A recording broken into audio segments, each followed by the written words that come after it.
Good morning, children.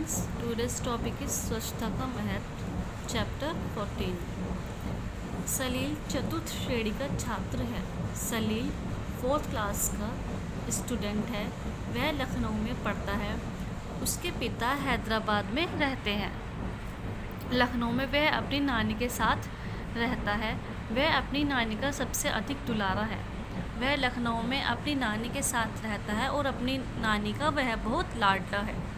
सबसे मृदु व्यवहार करने के कारण उसके कई मित्र भी यहाँ बन गए हैं। सबसे अच्छा बिहेव करता है वो, इस वजह से उसके बहुत से फ्रेंड्स वहाँ पर बन गए हैं। अपने जन्मदिन पर उसने अपने मित्रों को आमंत्रित किया। अपने बर्थडे पर उसने अपने फ्रेंड्स को इनवाइट किया। उसके निकट के अंकल आंटी भी उसे उपहार के साथ आशीर्वाद देने आए। सलील का मित्र संकेत हाथों में उपहार का सुंदर पैकेट लिए अभी गली में ही था कि उसके ऊपर केले का छिलका आ गिरा। सलील का फ्रेंड संकेत हाथों में गिफ्ट लेकर सुंदर पैकेट लेकर आ ही रहा था गली में कि उसके ऊपर एक केले का छिलका आ गिरा। इससे पैकेट पर निशान पड़ गया। संकेत को बहुत दुख हुआ। उसने इधर उधर देखा और बोला, छी छी, सड़क पर छिलका फेंकना कितनी बुरी बात है। उसने क्या कहा कि सड़क पर छिलका फेंकना कितनी बुरी बात है। सामने बने कूड़ेदान में छिलका डालकर वह आगे बढ़ गया। रास्ते में कुछ दूरी पर उसे एक और कूड़ेदान दिखाई दिया। बहुत सा कूड़ा उस कूड़ेदान के बाहर फैला हुआ था। कुछ दूरी पर उसे एक और डस्टबिन दिखाई दिया। वहाँ पर सारा कूड़ा डस्टबिन से बाहर फैला हुआ था। वहाँ मक्खियाँ भिनभिना रही थी। उसके चारों ओर गंदगी फैली हुई थी। कुछ और आगे बढ़ने पर संकेत को बड़ी बदबू आई और थोड़ा आगे बढ़ने पर संकेत को स्मेल आई। उसने देखा कि सड़क के दोनों ओर बहने वाली नालियों में कूड़े के कारण पानी रुका हुआ था।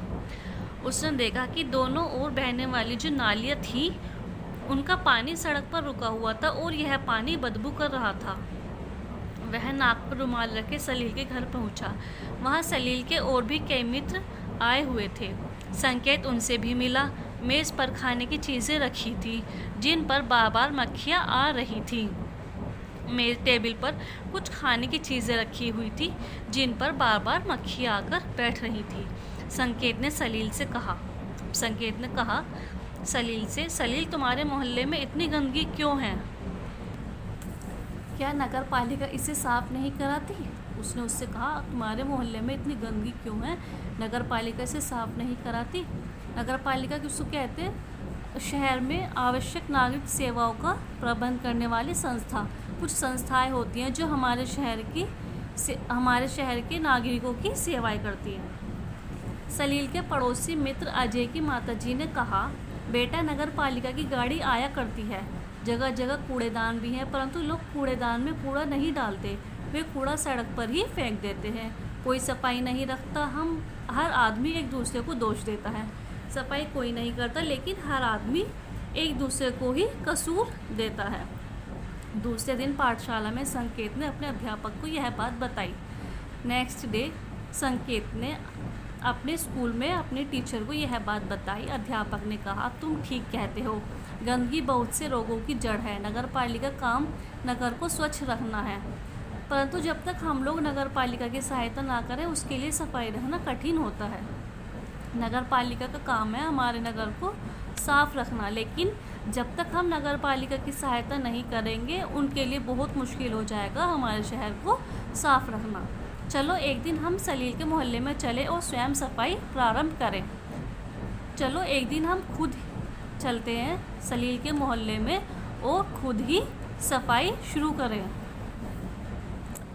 रविवार के दिन सभी सलील के मोहल्ले में गए। टोकरियाँ तथा झाड़ू वे साथ ले गए थे।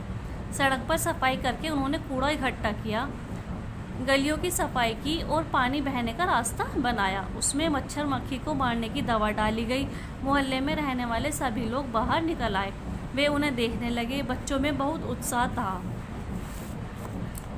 देखते ही देखते सबने मिलकर पूरे मोहल्ले की सफाई कर दी। अध्यापक ने वहाँ खड़े लोगों को समझाया कि वे घर का कूड़ा कूड़ेदान में ही डालें और फिर ढक्कन बंद कर दें।